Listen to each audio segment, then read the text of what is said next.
ಕನಕಪುರ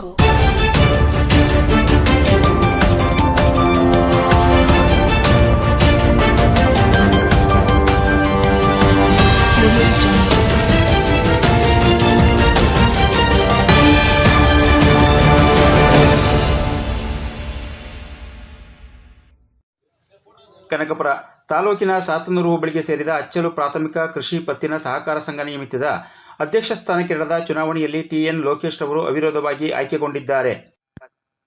ಅಚ್ಚಲು ಪ್ರಾಥಮಿಕ ಕೃಷಿ ಪತ್ತಿನ ಸಹಕಾರ ಸಂಘಕ್ಕೆ ಇಂದಿನ ಅಧ್ಯಕ್ಷರಾಗಿದ್ದ ಕೆ ಸುರೇಶ್ ಅವರು ಅನಾರೋಗ್ಯದ ಕಾರಣ ತಮ್ಮ ಸ್ಥಾನಕ್ಕೆ ರಾಜೀನಾಮೆ ನೀಡಿದ್ದ ಹಿನ್ನೆಲೆಯಲ್ಲಿ ಇಂದು ಚುನಾವಣೆ ಘೋಷಣೆಯಾಗಿತ್ತು. ಇಂದು ನಡೆದ ಚುನಾವಣೆಯನ್ನು ಸಹಕಾರ ಸಂಘಗಳ ಇಲಾಖೆಯ ಅಧಿಕಾರಿ ಆಶಾರವರ ಜೊತೆಯಲ್ಲಿ ಬಿಡಿಸಿಸಿ ಬ್ಯಾಂಕಿನ ಮೇಲ್ವಿಚಾರಕರಾದ ಆನಂದ್ ಮತ್ತು ಅಚ್ಚಲು ಪ್ರಾಥಮಿಕ ಕೃಷಿ ಪತ್ತಿನ ಸಹಕಾರ ಸಂಘದ ಮುಖ್ಯ ಕಾರ್ಯನಿರ್ವಾಹಕ ಅಧಿಕಾರಿ ವಿಜಯ್ ಕುಮಾರ್ ಯಾದವ್ ರವರು ಚುನಾವಣಾ ಪ್ರಕ್ರಿಯೆಯನ್ನು ನಡೆಸಿಕೊಟ್ಟರು. ಅಧ್ಯಕ್ಷ ಸ್ಥಾನಕ್ಕೆ ಚುನಾವಣೆಯಲ್ಲಿ ಟಿಎನ್ ಲೋಕೇಶ್ ಅವರನ್ನು ಹೊರತುಪಡಿಸಿ ಮತ್ತಾರೂ ಸಹ ನಾಮಪತ್ರವನ್ನು ಸಲ್ಲಿಸಿದ ಕಾರಣ ಮುಖ್ಯ ಚುನಾವಣಾಧಿಕಾರಿ ಆಶಾರವರು ಟಿಎನ್ ಲೋಕೇಶ್ ಅವರು ಅವಿರೋಧವಾಗಿ ಆಯ್ಕೆಗೊಂಡಿದ್ದಾರೆ ಎಂದು ಘೋಷಣೆ ಮಾಡಿದ್ದಾರೆ.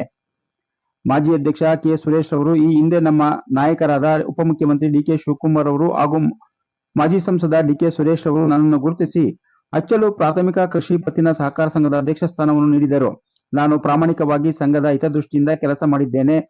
ಅನಾರೋಗ್ಯದ ಹಿನ್ನೆಲೆಯಲ್ಲಿ ರಾಜೀನಾಮೆ ನೀಡಿದ್ದೇನೆ. ಈಗ ಆಯ್ಕೆಗೊಂಡಿರುವ ಅಧ್ಯಕ್ಷರಿಗೆ ಎಲ್ಲಾ ಸಹಕಾರವನ್ನು ನೀಡುತ್ತೇನೆ ಎಂದು ಭರವಸೆ ನೀಡಿದ್ದಾರೆ.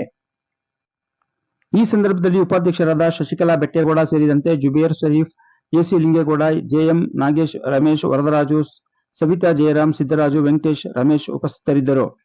ಈ ಸಂದರ್ಭದಲ್ಲಿ ನೂತನ ಅಧ್ಯಕ್ಷ ಹಾಗೂ ಉಪಾಧ್ಯಕ್ಷರಿಗೆ ಬಿಡಿಸಿಸಿ ಬ್ಯಾಂಕಿನ ಅಧ್ಯಕ್ಷರಾದ ಎಂಡಿ ವಿಜಯದೇವ್, ತಾಲೂಕು ಪಂಚಾಯಿತಿ ಮಾಜಿ ಅಧ್ಯಕ್ಷರಾದ ಕೃಷ್ಣಪ್ಪ, ಉಪಾಧ್ಯಕ್ಷರಾದ ಸುಮಂಗಲ, ಸುರೇಶ್, ರಂಗಯ್ಯ, ಅಚ್ಚಲು ಗ್ರಾಮ ಪಂಚಾಯಿತಿ ಮಾಜಿ ಅಧ್ಯಕ್ಷರಾದ ಶಿವಮ್ಮ, ಕೆಂಗೇಗೌಡ, ನಟೇಶ್, ಗ್ರಾಮ ಪಂಚಾಯಿತಿ ಸದಸ್ಯರಾದ ನಂಜೇಶ್, ಸತೀಶ್, ಜಯರಾಮೇಗೌಡ, ಕಾಳಿರೇಗೌಡ, ಎಬಿ ಕೃಷ್ಣ, ತೋಟಹಳ್ಳಿ ಸೋಮರಾಜೇಗೌಡ ಸೇರಿದಂತೆ ಅಚ್ಚಲು ಗ್ರಾಮ ಪಂಚಾಯಿತಿ ವ್ಯಾಪ್ತಿಯ ಎಲ್ಲ ಸದಸ್ಯರು, ಮುಖಂಡರು ನೂತನ ಅಧ್ಯಕ್ಷ ಹಾಗೂ ಉಪಾಧ್ಯಕ್ಷರಿಗೆ ಶುಭ ಹಾರೈಸಿದರು. ಕಚೇರಿ ಸಿಬ್ಬಂದಿ ಸೌಂದರ್ಯ ಎನ್ ಕೂಡ ಚುನಾವಣಾ ಪ್ರಕ್ರಿಯೆಯಲ್ಲಿ ಪಾಲ್ಗೊಂಡಿದ್ದರು. ಎಲೆಕ್ಷನ್ ಇದ್ದು ನಮ್ಮ ಡಿ ಕೆ ಶಿವಕುಮಾರ್ ಸಾಹೇಬರು ಮತ್ತು ಡಿ ಕೆ ಸುರೇಶ್ ಅವರು, ನಮ್ಮ ಮುಖಂಡರು ವಿಜಯದೇವು, ಕೃಷ್ಣಪ್ಪ ಎಲ್ಲರೂ ಸೇರಿ ಇವತ್ತು ನಮ್ಮ ಲೋಕೇಶ್ಗೆ ಒಂದು ಅವಕಾಶ ಮಾಡಿಕೊಟ್ಟಿದ್ದಾರೆ.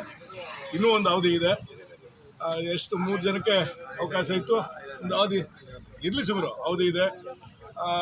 ಈಗ ಪ್ರೆಸೆಂಟಾಗಿ ನಮ್ಮ ಲೋಕೇಶನ್ನ ಅಧ್ಯಕ್ಷರಾಗಿ ಆಯ್ಕೆ ಮಾಡಿದ್ದಾರೆ. ಇವತ್ತು ಒಂದು ಸಹಕಾರ ಸಂಘ ಇವತ್ತು ಅಚ್ಚಲು ಕೃಷಿ ಪತ್ತಿನ ಸಹಕಾರ ಸಂಘದ ಅಧ್ಯಕ್ಷನಾಗಿ ನನ್ನನ್ನು ಆಯ್ಕೆ ಮಾಡಿದರು. ನನಗೆ ಅವನ ಕಾರಣಾಂತರದಿಂದ ಅನಾರೋಗ್ಯ ಕಾರಣದಿಂದ ನಾನು ರಾಜೀನಾಮೆ ಕೊಟ್ಟಿದ್ದೆ. ಆ ಕಾರಣದಿಂದ ನಮ್ಮ ಸಾಹೇಬರು ಡಿ ಕೆ ಶಿವಕುಮಾರ್ ಸಾಹೇಬರು ಮತ್ತು ಡಿ ಕೆ ಸುರೇಶ್ ಸಾಹೇಬರು, ನಮ್ಮ ವಿಜಯದೇವು ಹಾಗೂ ಕೃಷ್ಣಪ್ಪ ಅವರ ಮುಖಂಡತ್ವದಲ್ಲಿ ಯಾರಾದರೂ ಒಬ್ಬರನ್ನ ಆಯ್ಕೆ ಮಾಡಿ ಅಂತ ಹೇಳಿದಾಗ ನಮ್ಮ ಪಕ್ಷದವರೇ ಆಗಿ ನಮ್ಮವರೇ ಆಗಿ ನಮ್ಮ ತೋಟಹಳ್ಳಿ ನಾರಾಯಣಗೌಡರು ಲೋಕೇಶ್ ಅವ್ರನ್ನ ಆಯ್ಕೆ ಮಾಡಿ ಹಾಗೂ ಬೆಟ್ಟೇಗೌಡರು ಅದರ ಉಪಾಧ್ಯಕ್ಷರಾಗಿ ಕಂಟಿನ್ಯೂ ಮಾಡಿ ಇವತ್ತು ಎಲೆಕ್ಷನ್ ಆಯ್ಕೆ ಮಾಡಿ ಇವತ್ತು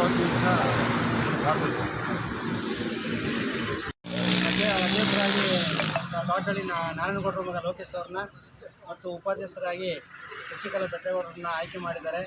ಡಿ ಕೆ ಶಿವಕುಮಾರ್ ಅವರು, ಡಿ ಕೆ ಸುರೇಶ್ ಅವರು ಮತ್ತು ಎಂ ಟಿ ವಿಜಯದೇವರವರು ಮತ್ತು ತೋಟಹಳ್ಳಿ ರಂಗಣ್ಣವರು, ಸುರೇಶಣ್ಣವರು ಮತ್ತು ನಮ್ಮ ತೋಟಹಳ್ಳಿ ಕೃಷ್ಣಪ್ಪ ಎಲ್ಲರೂ ಸೇರಿ ಈ ಒಂದು ಸಂಘನ ಯಶಸ್ವಿಯಾಗಿ ನಡೆಸ್ಕೊಂಡು ಹೋಗಿ ಅಂತೇಳಿ ಇವರೆಲ್ಲರೂ ಆಶೀರ್ವಾದ ಮಾಡಿದ್ದಾರೆ.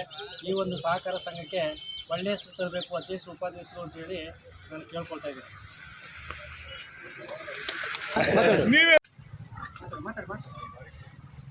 ಅಚ್ಚಲು ಪ್ರಾಥಮಿಕ ಕೃಷಿ ಪತ್ತಿನ ಸಹಕಾರ ಸಂಘದ ಕಾರ್ಯದರ್ಶಿಯಾಗಿ ಉತ್ತಮವಾದಂತಹ ಆಡಳಿತ ನಡೆದಿದ್ದು ಸಂಘಕ್ಕೆ ಉತ್ತಮವಾದಂತಹ ಲಾಭದಾಯಕವಾಗಿ ಸಂಘ ಕಾರ್ಯನಿರ್ವಹಿಸುತ್ತಿದ್ದು ಇದಕ್ಕೆ ಹೆಚ್ಚು ಅನುದಾನ ಮಾಡಿಕೊಟ್ಟಂಥ ಕನಕಪುರದ ಬಿಡಿಸಿಸಿ ಬ್ಯಾಂಕ್ನ ಅಧ್ಯಕ್ಷರಾದಂಥ ವಿಜಯದೇವರಿಗೆ ಮೊದಲ ಬಾರಿಗೆ ಧನ್ಯವಾದಗಳನ್ನು ಅರ್ಪಿಸುತ್ತಾ, ಮತ್ತು ಹಿಂದೆ ನಮ್ಮ ಸಂಘದಲ್ಲಿ ಅಧ್ಯಕ್ಷರಾಗಿ ನಮ್ಮ ಯಾವುದೇ ತೊಂದರೆಗಳಾಗಿದ್ದರೂ ಸಮಸ್ಯೆಗಳು ಬಂದರೆ ಅದನ್ನು ಯಾವುದೋ ಮುಂಚೂಣಿಗೆ ತರದಂತೆ ಸಹಕರಿಸಿದಂತಹ ನಮ್ಮ ಕರಿಯಪ್ಪ ಅವರ ಮಗ ಕೆ ಸುರೇಶ್ ಅವರಿಗೂ ಸಹ ಈ ಕಾರ್ಯಕ್ರಮದ ಧನ್ಯವಾದಗಳನ್ನು ಹೇಳುತ್ತಾ, ಮತ್ತು ನೂತನವಾಗಿ ಆಯ್ಕೆಯಾಗಿರುವಂತಹ ತೋಟಹಳ್ಳಿಯ ಲೋಕೇಶ್ ಅಣ್ಣವರಿಗೆ ಈ ಒಂದು ಸಂಘಕ್ಕೆ ಆತ್ಮೀಯವಾದಂಥ ಸ್ವಾಗತವನ್ನು ಕೋರ್ತಾ ಇದ್ದೀನಿ ಒಬ್ಬ ಕಾರ್ಯದರ್ಶಿಯಾಗಿ.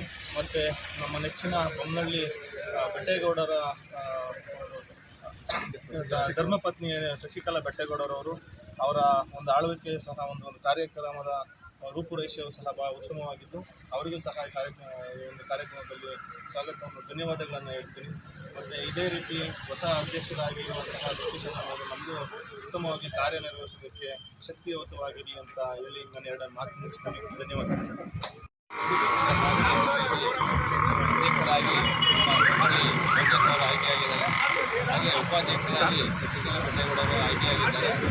ಈ ಸೊಸೈಟಿಯನ್ನು ಉನ್ನತ ಸ್ಥಾನಕ್ಕೆ ಚೆನ್ನಾಗಿ ಬೆಳೆಸಿ ಅದನ್ನು ಯಶಸ್ವಿಗೊಳಿಸಬೇಕು ಅಂತ ಹೇಳಿ ನನ್ನೊಂದು ಆಶೆ.